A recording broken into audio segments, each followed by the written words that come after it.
Hey bro, how high is your AR?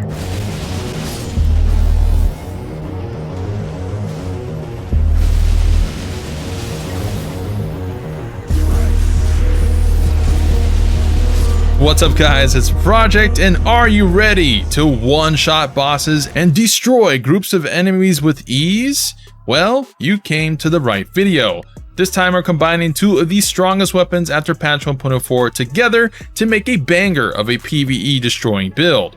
So if you like the sound of that, make sure to slam that like button like you slammed Randy last night and let the build begin. Welcome to the Executioner, a strength arcane build around two weapons, MARAIS Executioner Sword and Mohgwyn's Sacred Spear. Primarily, this build focuses on pushing Executioner's damage to the max without the reliance of aromatics or other item buffs. Personally, I think showing those items in videos is misleading as you have to craft them, and while they can make for a good video clip to impress the audience with higher damage, the truth is you gotta farm for that shit, and messing up a run or dying equals wasting those items. So for my build, I pushed the damage as high as I could with just spells or weapons, no items, no farming. The first is the Executioner Sword, receiving a buff in patch 1.04, making its Eo Chad dancing blade skill better. Its skill shoots the sword in a drill-like fashion in front of you, dealing fizz and magic damage, and it is chargeable. So when fully charged, its range is slightly increased, as well as the damage output. Patch 1.04 also let you cancel the second swipe after the drill, meaning you can get out of the animation better to maybe avoid an enemy's attack or to upkeep the DPS to trigger the next drill. But this thing deals insane damage to non-magic resistant enemies. Like, you're gonna one-shot boss phases when fully boosted, so as far as melee weapons go, definitely one of the stronger weapons in PvE now. But you can get this sword by beating the Briar Knights boss in the Shaded Castle, here, near Mount Gilmere. However, the sword has a big weakness. You're only gonna hit one enemy at a time with it, something other tubers will refrain to mention, meaning the sword sucks for PvE for general play. So to make up for that weakness, enter Mohgwyn's Spear, the second weapon for the build. This thing is hands down the best AoE weapon in the game. Yeah, Relic Sword. Nah, this thing can pass through walls and even hit above and below you. Freaking crazy, and it's way stronger than Relic Sword against bosses, deleting anything that can be bled. Millennia, gone. Everything else, gone except for Elden Beast. So while the focus of the build is Executioner, honestly the spear can clear everything just as well, excluding Elden Beast and Gargoyles. And the reason it's strong is because of its skill, Blood Boon Ritual, lifting the spear aloft to do bleed and just general damage in a huge 360 sphere AoE, 3 times, melting anything that dares enter your abode. So crazy weapon. Both of these weapons were in my top 5 video for a reason. So that is your main right hand weapons. For left hand, you have the Dragon Communion Seal, since we spec into Arcane mostly with some faith. I mainly use it for buffs, but the sky has a limit for you. I recommend the Rot Dragon Breath if you want to bring this to PvP. That skill coupled with the spear equals bye-bye gankers, and the second left-hand weapon is a Seppuku Sword. Doesn't matter which weapon, just make sure it's like 3.5 to 4 pounds or less. And this is purely to trigger Vari Mask and Blood of Exaltation Talisman before a boss fight for a 30% damage boost. For armor, Vari Mask, giving you 10% more damage when bleed triggers in the area. Again, Seppuku will do this, or even Mohg's Spear. You have to defeat one of the invaders in Vari's quest to get it, and to get Mohgwyn's Spear, that too is tied to Vari's quest after beating Mohg, the boss. So make sure to do Vari's quest if you want to make this build. And the rest is just Rogier's set, gotten from doing Rogier's quest. This slightly, and I mean slightly, increases magic damage for magic Ashes of War, so the Executioner Sword gets a tiny boost from this. Otherwise, fashion is your choice. And for talismans, we got a Shard of Alexander, pretty much used in every build. I don't have to go over it every time, but you can get this by beating Alexander at Farum Azula after doing his quest.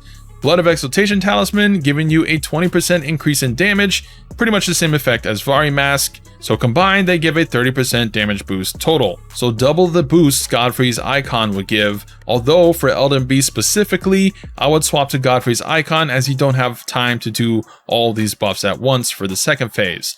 But Blood of Exaltation is found here in Altus Plateau. And lastly, we got Rotten Sword Insignia and Millicent's Prosthesis, boosting the crap out of MARAIS Executioner Sword, shooting our attack rating AR above 2 to 4k attack easily. This combo is what makes Executioner strong as hell. And both of these talismans are gotten from Millicent's quest. However, you can only get one per playthrough, so you will have to trade for the second or go to New Game Plus and do a quest again to get the other. But if you can only get one, get Rotten first and just replace Prosthesis with Godfrey's icon. For Flask, you want Magic Shrouding Crack Tier and Thorny Crack Tier, which boosts Executioner Sword even higher and stack with the talismans. For the spells, the buffs, you want Golden Vow, a 15% damage boost, Flame Grant Me Strength, a 20% physical damage boost, and, since we're Faith, Howl of Shabriri. This boost is a double-edged one, but since we deal so much damage, as long as you have a Mimic or a Spirit Summon to distract the boss for a second, you'll enjoy a 25% damage boost. The downside being you take 30% more damage yourself and enemies will aggro more towards you, so this is only for bosses and only if you plan to use spirits, because otherwise it's pretty risky. And for the buff order, this is what you want to do. Golden Vow, Chug Your Flask, FGMS, then Howl of Shabriri, and lastly switch and two-hand your left seppuku weapon to get the bleed buff and then switch back, and after using Giga Chad's Dancing Blade, your enemy is drilled to death Gurren Lagann style and your AR flies to over 4.5k attack. This is without Blood Boil Aromatic, so if you did use that, which is 30% more physical attack gain than Flame Grant Me Strength, and you can even throw in Terra Magica on top, I mean, you got, what, 6k attack maybe with a 35% damage boost to magic. So yeah, that is the min max damage you can probably do. But even I have a buff limit and doing all that is too tedious for me. I'm not going to create a circle and try to stand near it when the range of Dancing Blade is too short. So for efficiency's sake, the main buffs you'd want are Vow, FGMS, Flask, and then Seppuku. Then you got 20 seconds before your bleed buff runs out, which is usually kind of enough time to destroy the boss. So if you plan to use Mimic though, definitely swap to Moog Spear before summoning it, so that way your Mimic has Moog Spear so it can proc bleed, which will give you more buffs consistently over the fight. And finally, stats. These are without Godric's Great Rune. Almost 50 HP, some mana, some endurance, minimum strength 24, 28 faith, and 50 arcane. Executioner does scale best with strength, but since we're using Moog Spear, arcane double dips both weapons much better. With Godric's Rune activated, which is the rune you want to use for PvE, that will give you the 5 points to bump your faith to 33 to be able to use Shabriri's Howl, and you get a bit more of everything else obviously. For the class, it is Prophet, and for a 150 spec, this is what your stats would look like, basically getting strength to 50 for max deeps. So that is the Executioner. After buffing, it'll stomp most content with ease, and yeah, Moog Spear is freaking awesome. As far as PvP, I don't think Executioner is that great. If you catch someone with the skill and they don't roll out of it, yeah, you're gonna deal 1.7k minimum.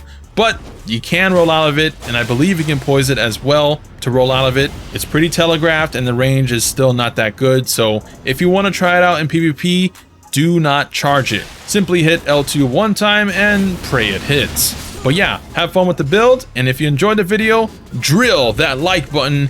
You guys surpassed 50k for my top 5 videos, so I'm gonna make another top 5 soon. Make sure to leave a comment down below for the algorithm.